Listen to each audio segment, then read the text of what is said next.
दोस्तों, ज्ञान संगम चैनल पर आप सभी लोगों का स्वागत है। हमने जो है अगली जो पीछे वीडियो गई है उन सब में जो है ना हिमालय की रचना के बारे में बताया है और उसमें जो है आपके हिमालय की रचना के साथ ट्रांस हिमालय का भी जो है जानकारी हमने दे दी आपको। अब उसके आगे का हिस्सा क्या है, आपके जो है महान हिमालय आता है, महान हिमालय। अब इस महान हिमालय का विस्तार देख लेते हैं। सबसे पहले विस्तार, ये जो है कहाँ से कहाँ तक फैला है, ठीक है। तो ये दोस्तों जो है इस महान हिमालय का विस्तार पूरब और पश्चिम में दो नदियों के मध्य फैला हुआ है। आपके पूर्वी हिस्से में पूर्व में जो है ब्रह्मपुत्र नदी तक है और आपके जो है पश्चिम में आपके पश्चिम वाले हिस्से में कहां तक है, तो सिंधु नदी तक।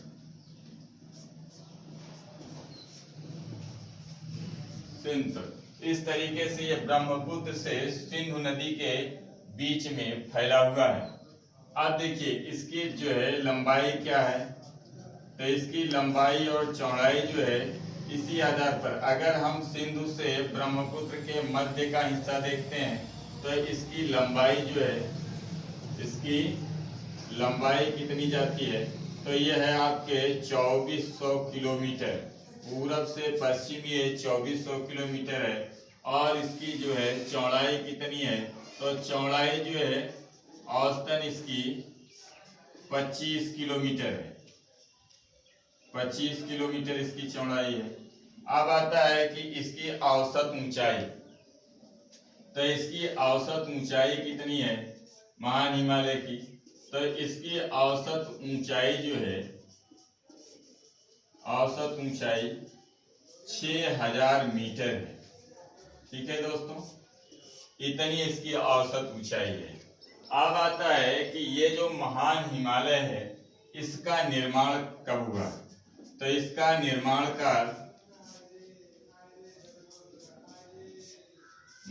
काल क्या है, तो इसका निर्माण काल आपके जो है ओलिगोसीन काल है। ओलिगोसीन काल में इसका निर्माण हुआ था। अब इसका देखते हैं कि जो है ये जो हिस्सा है इस पर औसतन कितनी ऊंचाई पर बर्फ जमना। देखिए इसकी जब 6000 मीटर इसकी औसत ऊंचाई है तो इसका मतलब है कि इसका भी अधिकतर हिस्सा क्या होगा, बर्फीला होगा। तो इस पर जो है बर्फ का जमाव कहां से स्टार्ट होता है, तो आपके जो है 4300 मीटर की ऊंचाई से जमाव आरंभ हो जाता है और ये पूंतिया क्या है, बर्फ से ढका है, बर्फ से ढका, और जो हिस्सा बर्फ से ढका होता है वो वनस्पतिहीन होती है, उस पर जो है किसी भी प्रकार की वनस्पति का उगना संभव नहीं होता है। अब रहा, अक्सर पूछता है जो है कि हिमालय की सर्वोच्च चोटी, तो यहाँ पर देखिए भारत की दूसरी, क्योंकि पहली तो कौन सी है, तो पहली जो है भारत की सर्वोच्च चोटी ट्रांस हिमालय काराकोरम पर स्थित आपके केटू है, मगर दूसरी कौन सी है, तो यहाँ दोनों चीज देख लेते हैं। तो यहाँ पर जो है विश्व की सर्वोच्च, ठीक है, विश्व की, देखिए अब इसकी विश्व की सर्वोच्च चोटी कौन सी है, तो इसकी सर्वोच्च चोटी है एवरेस्ट। एवरेस्ट है, ये विश्व की सर्वोच्च चोटी है।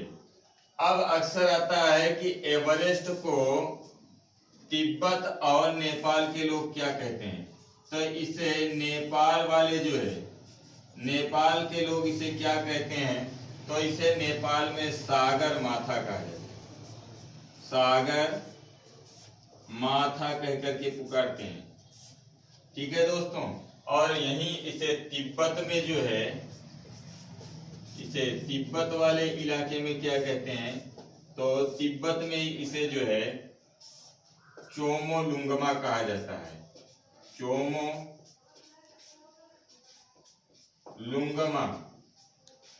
ठीक है दोस्तों,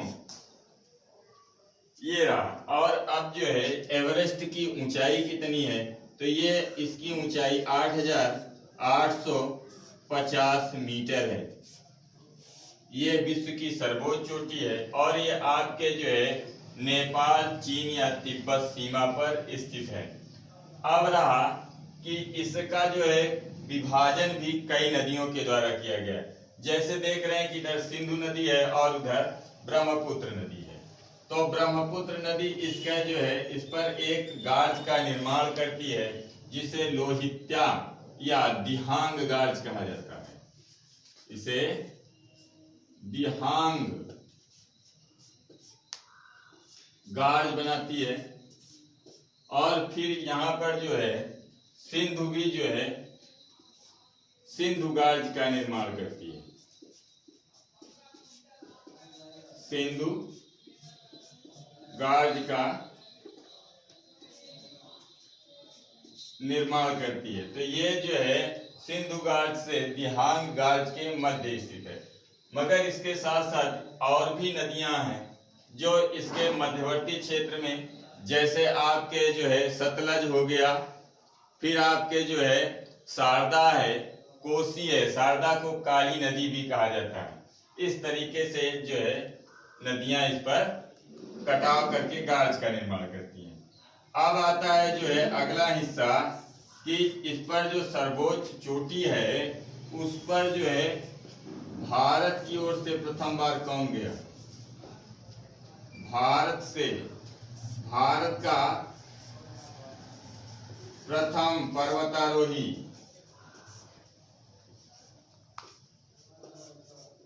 कौन रहा? तो बछेंद्री पाल रही। बछेंद्री पाल ये भारत की ओर से प्रथम जो है पर्वतारोही रही है। और विश्व में जो है तो आपके विश्व में जो है प्रथम पर्वतारोही कौन रहा? तो विश्व में प्रथम पर्वतारोही प्रथम कौन रहा? तो एडमंड हिलरी।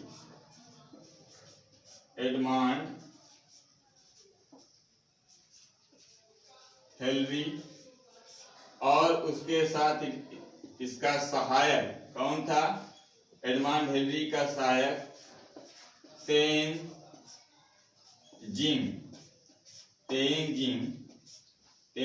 नार्गे। इसको जो है तेनजिंग नार्गे भी कहते हैं दोस्तों। तो इस तरीके से ये जो है आपके महान हिमालय का जो है विशेष हिस्सा होता है दोस्तों। इसमें बहुत सारी चीजें हैं जो याद करने लायक हैं। जैसे एवरेस्ट का प्रथम पर्वतारोही भारत की ओर से बछेंद्री पाल, विश्व का जो है एडमंड हिलरी। फिर इसमें जो है अक्सर पूछा जाता है ये जो है तिब्बत में एवरेस्ट को क्या कहते हैं और नेपाल में क्या कहते हैं। एक चीज दोस्तों और भी है कि चोमोलुंगमा का शाब्दिक अर्थ क्या होता है? तो इसका शाब्दिक अर्थ पर्वतों की रानी होता है। पर्वतों की रानी कहते हैं इसे तिब्बत के लोग। ठीक है दोस्तों, तो ये जो है आपके महान हिमालय का विशेष हिस्सा है।